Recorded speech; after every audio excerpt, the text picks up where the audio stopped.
Olá, tudo bem? Aqui é o Cides, do curso da Igreja Bíblica, onde tratamos sobre a lição 6, a organização da igreja, mas falamos da organização da igreja no sentido espiritual, né? O que é que a Bíblia define como a igreja é organizada. E nós vimos que na verdade, bastante simples, né?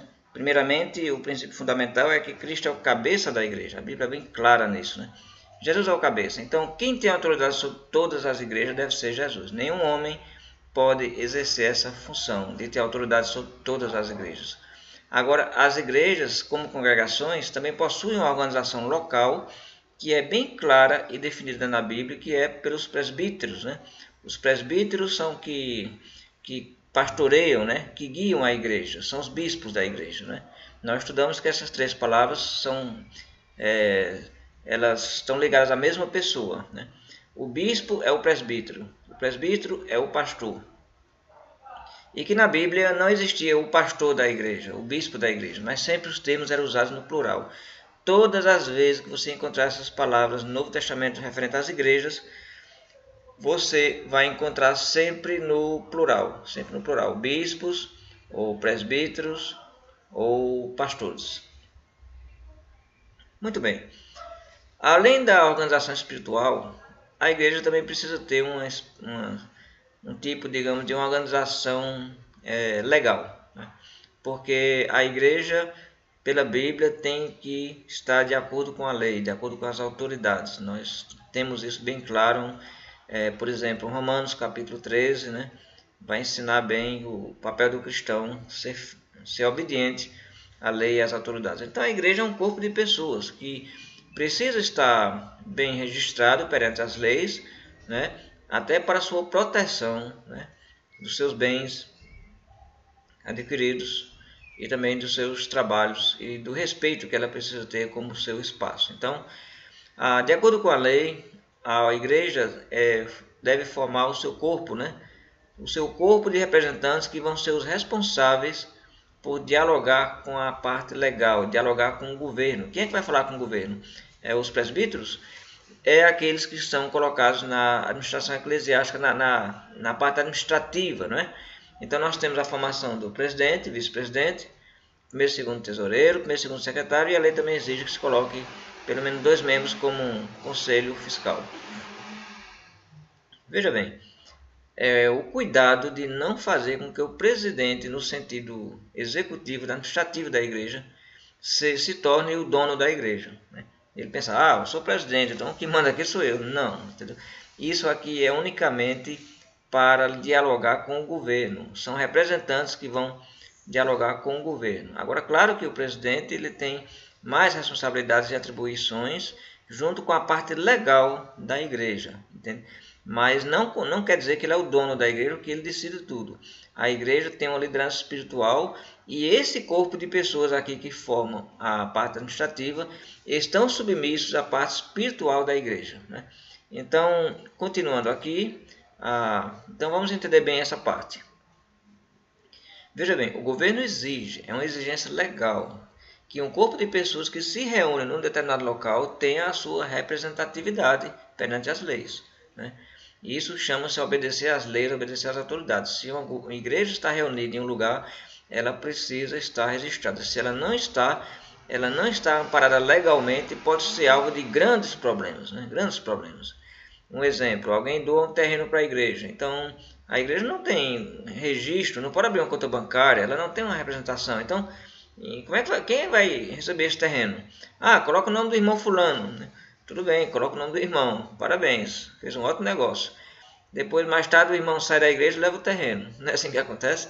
Então, é necessário até para a proteção da igreja. O governo exige isso para proteger a igreja, também para ter, né, as obrigações devidas cumpridas. Então, o governo exige que a igreja tenha seus representantes legais, que cuidarão dos documentos necessários para que esse corpo de pessoas possam ter as proteções legais do governo e também atender às obrigações com o governo. Por exemplo, a igreja está reunida e de repente entra um doido lá, assalta alguém, ou de repente, né, faz um acidente, né?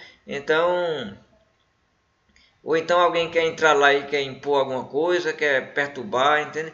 Então é necessário que a igreja tenha um corpo, né, de pessoas que possa ter ação diante do governo no caso de uma proteção, né? E também tem as obrigações, né? As atas, tem que fazer atas das reuniões, né? Tudo que foi feito, que foi comprado, que foi vendido, né?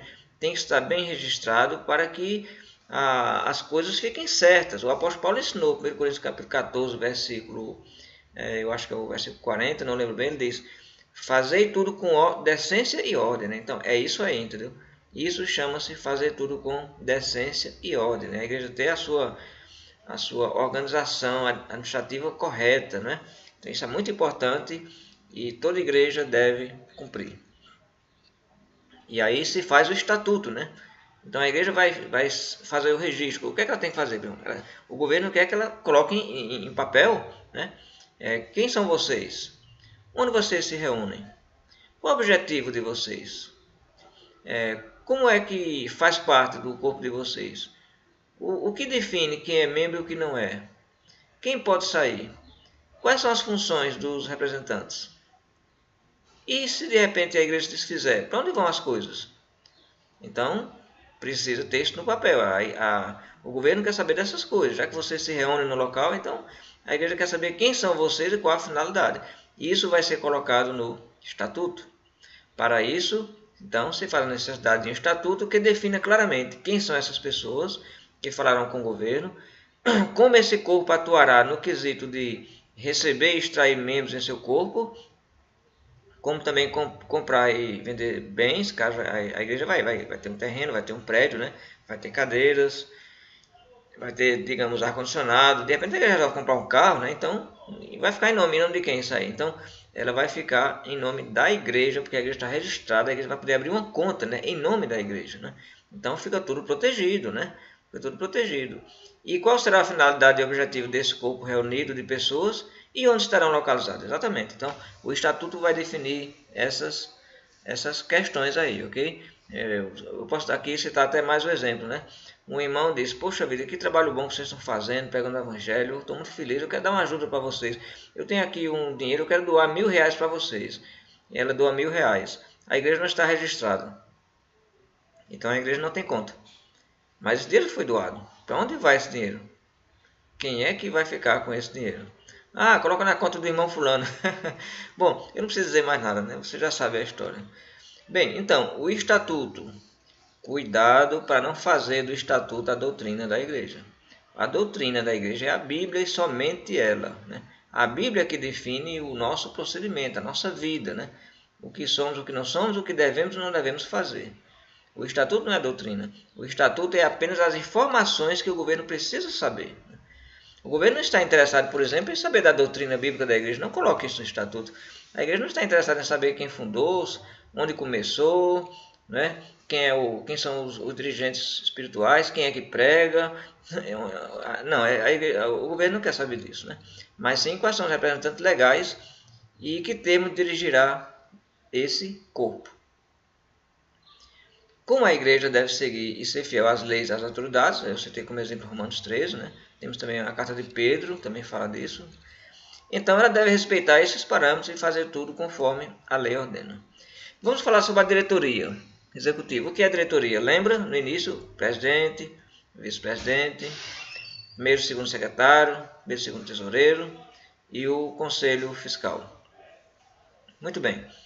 O estatuto definirá então quem são os representantes legais da congregação. A igreja vai se reunir em assembleia, faz uma assembleia com a igreja, e aí os membros escolhem aqueles que vão ficar responsáveis por essas áreas. Há de ter o cuidado para saber separar as coisas. Aqui não cabe a liderança espiritual da igreja, com seus presbíteros ou líderes. Não é para eles tomar parte nessa diretoria. Eles cuidam da parte espiritual dos membros. Quem vai cuidar dessa parte legal, de documentação, dinheiro, de conta, de ata, estatuto, isso não é os presbíteros. Isso é uma área mais para os diáconos. Então, outra coisa, a diretoria administrativa também não é para se tornar nem ser a liderança suprema da igreja. Ah, nós agora, eu sou o presidente, nós agora que decidimos aqui, quem manda aqui é a gente. Nada disso, né? Ela apenas serve para fins legais com o governo. Dentro da igreja, quem definirá as coisas é a liderança espiritual. Aqui vale lembrar bem o que diz Jesus: dá a Deus o que é de Deus e a César que é de César. Pronto, aqui está bem claro, né? A igreja é de Deus. A igreja é um corpo espiritual de pessoas. Os presbíteros estão à frente, guiando, pastoreando a igreja. Agora o governo também quer saber. Então tem a parte de governo. Então aí dá-se a César o que é de César. Então o corpo de diretoria desse estatuto da igreja vai fazer a parte de César, né? Não vai fazer a parte de Deus. Mas fazendo a parte de César, está fazendo a parte de Deus. Porque Deus diz pelos seus apóstolos que isso deve ser cumprido e obedecido. Então, deixando bem claro, a diretoria administrativa é apenas um ministério dentro da igreja, como tantos outros, e que cuida da parte legal da igreja, documentos, atas, valores, bens, prédios, terrenos, né, contas bancárias, etc. Os mais indicados para essa área são os diáconos, ou então irmãos com capacidades em assuntos legais e financeiros. Então aí o dom, né, os irmãos com os dons específicos vão poder fazer um bom serviço nessa área. Como a liderança espiritual não deve se envolver com assunto de ordem material, e esse princípio é um princípio bíblico, né? Isso está na Bíblia. Você lembra Atos capítulo 6, versículo 2? Foi o que aconteceu. Aconteceu que estava havendo problemas com a distribuição das ofertas para as viúvas. E aí os apóstolos disseram o quê? Foi o que os apóstolos disseram. Então, deixa eu abrir aqui, vamos ver essa passagem, Atos capítulo 6, versículo 2. Veja o que os apóstolos vão dizer. Então os 12 convocaram a comunidade dos discípulos e disseram: não é razoável que nós abandonemos a palavra de Deus para servir às mesas. Entende? Não é razoável que os apóstolos que estavam cuidando da parte espiritual da igreja naquele momento deixassem aquilo para cuidar de assuntos materiais.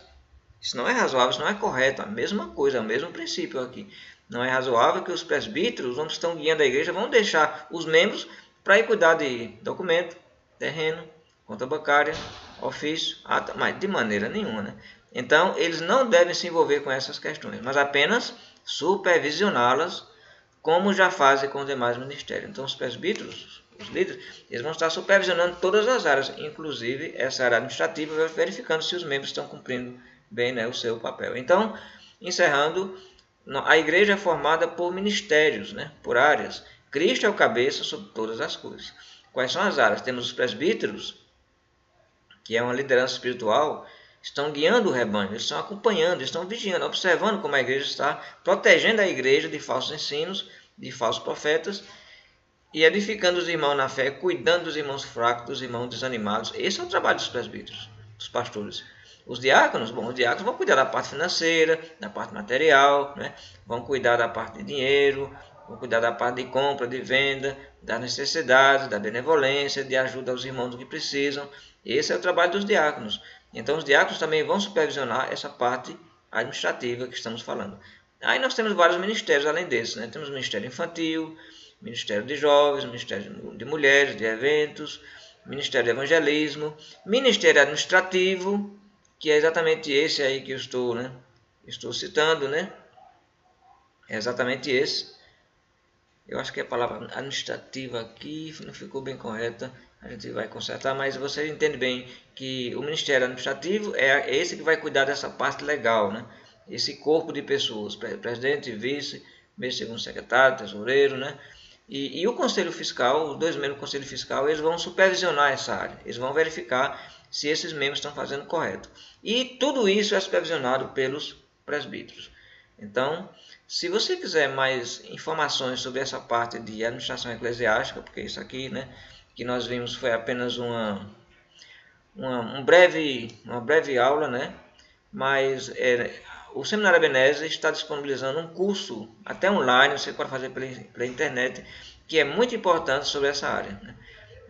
Aprendendo exatamente como fazer um estatuto, quais são realmente a função dessas pessoas e como a igreja deve interagir de modo a fazer com que esse corpo, essa área, esse ministério, ele flua dentro da igreja no seu devido lugar. Então, você está convidado para fazer o curso de administração eclesiástica. Muito bom.